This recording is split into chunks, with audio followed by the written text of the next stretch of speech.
Hello दोस्तों, आज हम बात करने वाले हैं आपके पॉलिटिकल साइंस के सब्जेक्ट की। ठीक है, जो आपके फर्स्ट सेमेस्टर के स्टूडेंट्स के लिए है, जिसका नाम है introduction to political theory. Okay, ये फर्स्ट सेमेस्टर के स्टूडेंट्स के लिए है।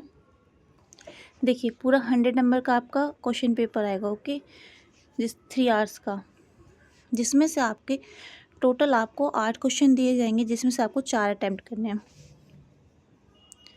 ठीक है, इसमें से जितने भी आपके इम्पोर्टेंट क्वेश्चन बनते हैं, क्योंकि हमने जो आपको क्वेश्चन आंसर बता रहे हैं ये आपके प्रीवियस ईयर क्वेश्चन पेपर है। ओके, जो आपके एग्ज़ाम में ऑलरेडी पूछे जा चुके हैं।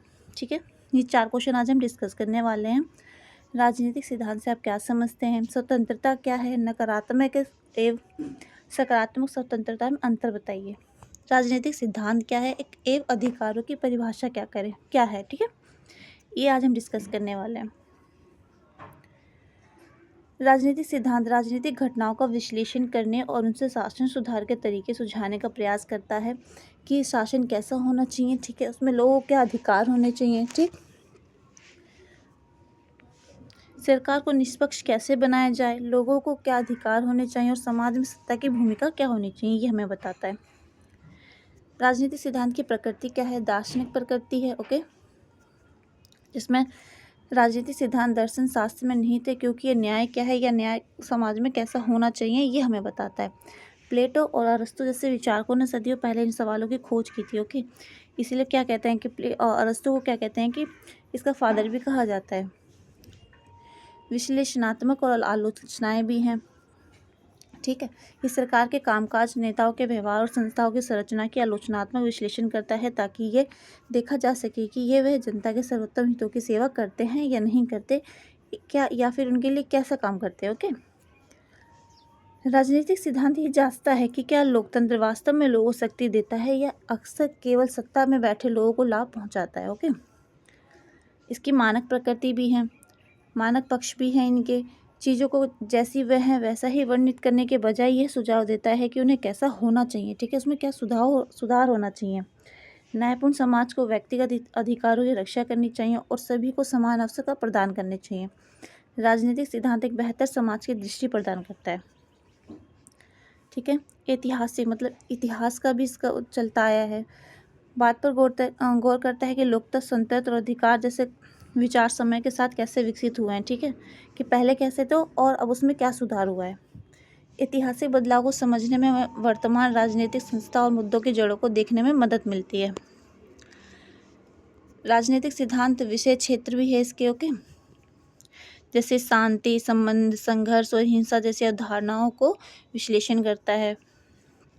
राजनीतिक निर्णय लेने में मूल्यों की प्राथमिकता को समझाता है।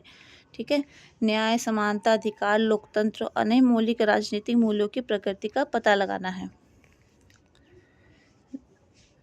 राजनीतिक आचरण के लिए मार्गदर्शन भी है ये नागरिक के कर्तव्य पर भी जोर देता है, जैसे मतदान करना, कानून का पालन करना और नेताओं को जवाबदेह ठहराना। ओके,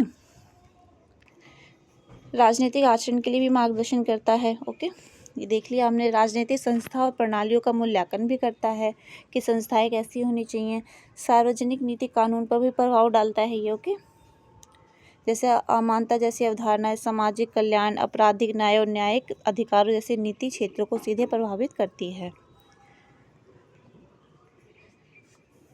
इसके बाद नेक्स्ट क्वेश्चन है हमारा, स्वतंत्रता क्या है, नकारात्मक और सकारात्मक स्वतंत्रता में अंतर क्या है।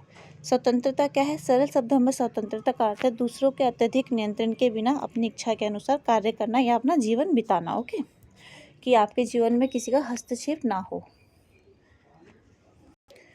नकारात्मक देखिए, स्वतंत्रता का मतलब समझ चुके हैं कि आपके जीवन में किसी का हस्तक्षेप ना हो, कि आपको जो भी कार्य करना है उसमें पूरी स्वतंत्रता होनी चाहिए। और नकारात्मक स्वतंत्रता ये है कि वो मानते हैं कि इसमें किसी का हस्तक्षेप नहीं होना चाहिए। ठीक है, जैसे राज्य का हस्तक्षेप नहीं होना चाहिए। और इसकी अवधारणा किसने दी है, ईसाइया बर्लिन पहले व्यक्ति थे जिन्होंने इस अवधारणा को नकारात्मक नाम दिया, स्वतंत्रता परिभाषित की। ठीक है, नकारात्मक स्वतंत्रता के संदर्भ में स्वतंत्रता का अर्थ है हस्तक्षेप न करना, यानी कि जो व्यक्तिगत स्वतंत्रता होती है उसमें राज्य का हस्तक्षेप नहीं होना चाहिए। ये नकारात्मक स्वतंत्रता है। ओके, ये इसके मूल सिद्धांत हैं। उसके बाद सकारात्मक स्वतंत्रता के विपरीत है। सकारात्मक स्वतंत्रता किसी की क्षमता को प्राप्त करने और अपनी सच्चाई इच्छा पर कार्य करने की स्वतंत्रता। यह है एक संपूर्ण जीवन जीने और व्यक्तिगत लक्ष्य तक पहुंचने के लिए आवश्यक संसाधन, समर्थन और अवसर प्रदान करना। ठीक है, यह अवधारणा किसने दी थी? बर्लिन ने इस अवधारणा को सकारात्मक स्वतंत्रता के रूप में परिभाषित किया था। ओके,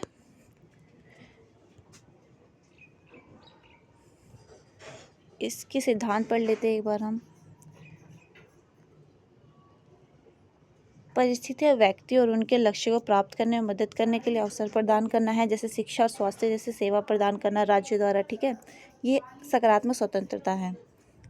ओके, देखिए उसके नेक्स्ट क्वेश्चन है हमारा, अधिकारों को परिभाषित करें। अब अधिकार के विभिन्न सिद्धांत क्या है? ठीक है, इसके बारे में जानेंगे। अधिकार क्या है? अधिकार व अधिकार ये स्वतंत्रता है जो व्यक्ति को या तो जन्मजात रूप से प्राप्त होती हैं या समाज द्वारा समान और समानता के सीधे जीने के लिए दी जाती है समाज में। ठीक है, जो उन लोग के द्वारा।